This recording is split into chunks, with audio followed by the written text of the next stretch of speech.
On February the 3rd, we got an alert down from our hires that General Giap and Ho Chi Minh had sued for peace accords for the Christmas holidays. And we agreed to it. And so there would be no combat. The year of the monkey began with blood.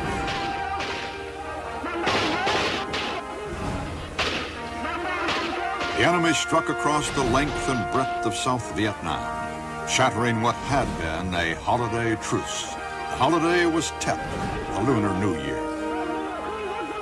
For the first time, the Viet Cong invaded the cities in force, including Saigon itself. A suicide attack into the grounds of the American embassy. We were basically stationed in and around Saigon area. And on February the 3rd, we got an alert down from our hires that General Giap and Ho Chi Minh had sued for peace accords for the Christmas holidays. And we agreed to it.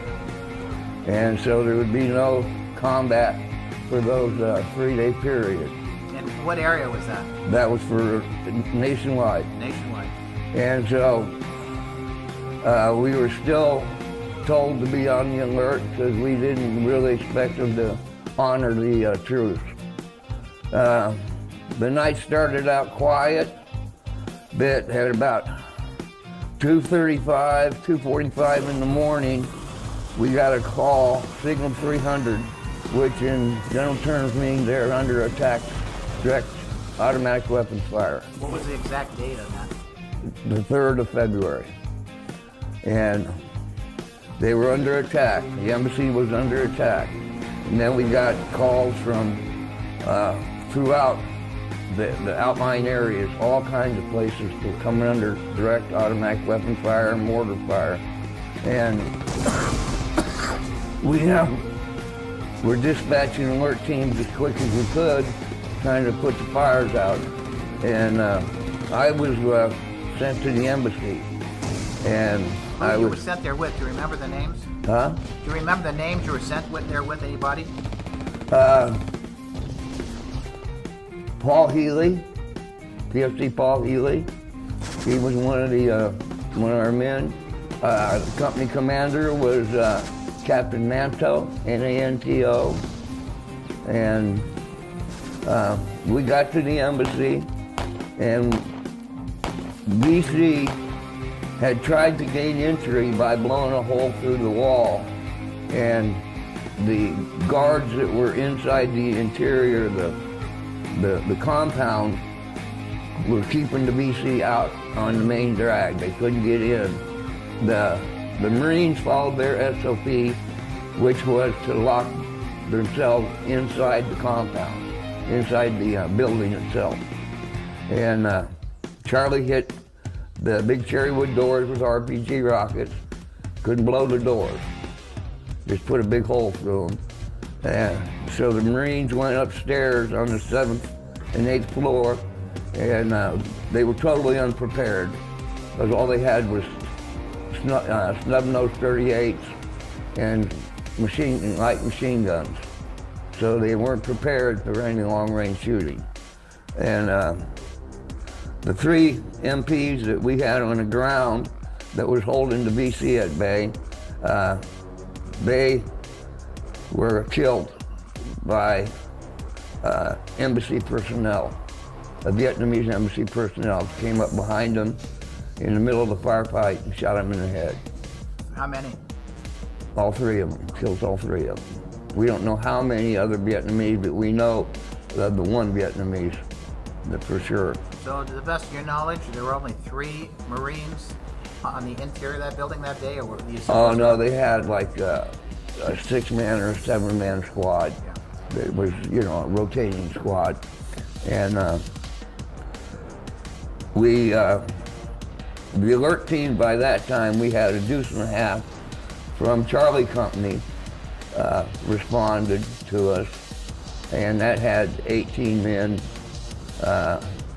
and we were in the process of fighting the VC off at that time, and we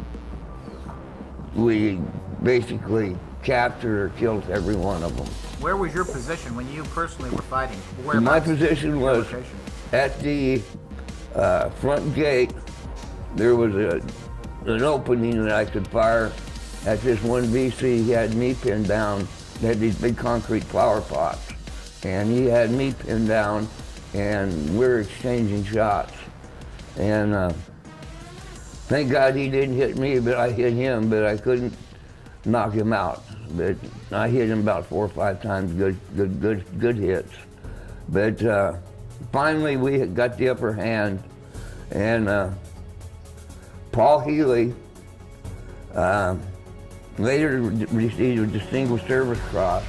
I don't know if you might have heard about. He's the one that went into the Ambassador Bunker's house and threw the assistant ambassador up a gas mask because the BC was in the house, and all Paul went in was a 45 and threw him up a gas mask, and we gassed the guy out, the BC out. And when all the fighting was over, it was dawn, now it's daylight. General Westmoreland and Admiral Bunker did a walkthrough, and they were kind of peed off at us for the bullet holes that were in the concrete and stuff. So that's your memory. Where were you standing when he was walking I was around? about 10 feet behind him, providing security for him as they were walking through the compound. And they seemed more interested in the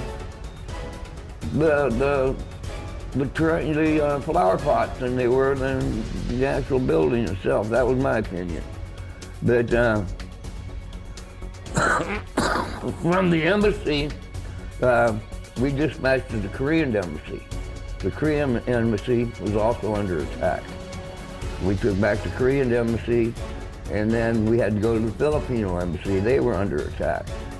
And we got them back pretty easy. And the last embassy we had to take back was the Philippine embassy. And things quieted down for a few days. I know one day, me and my driver, I had a driver, his name was Thundercloud, a Native American. We're driving down the street, and 28 VC, we're not sure what they were, but they come walking out of a side street and threw down grenades and stuff, they didn't pull the pins, but they were basically raising their hands and giving themselves up. And so we called in for assistance, and assistance got there and took them off our hands, because we didn't have the manpower to handle 28 men. It was just me and the one man. And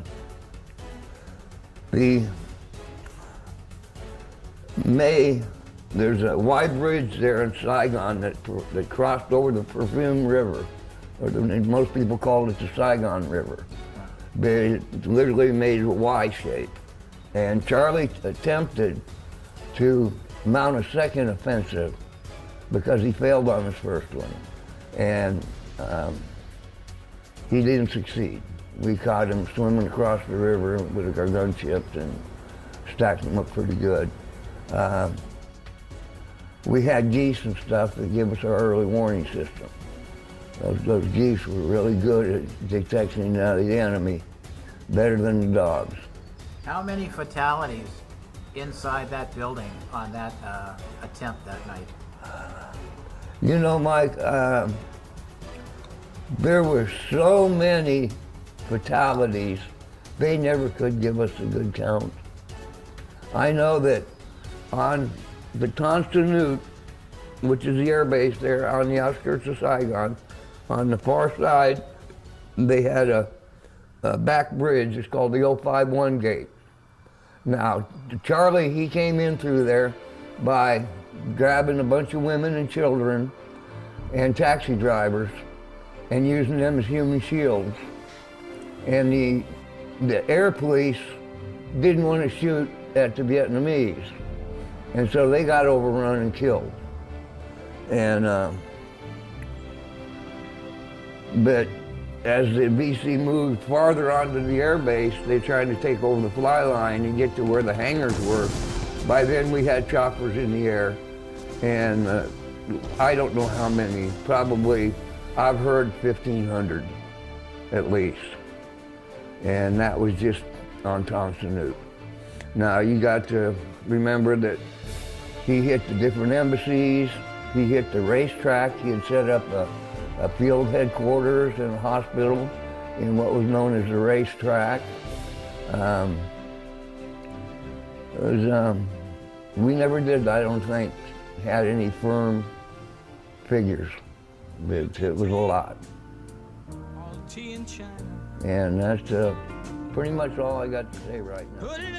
My name's David Bullock. 1968, I was stationed to the 716th Military Police Battalion. I was sergeant. And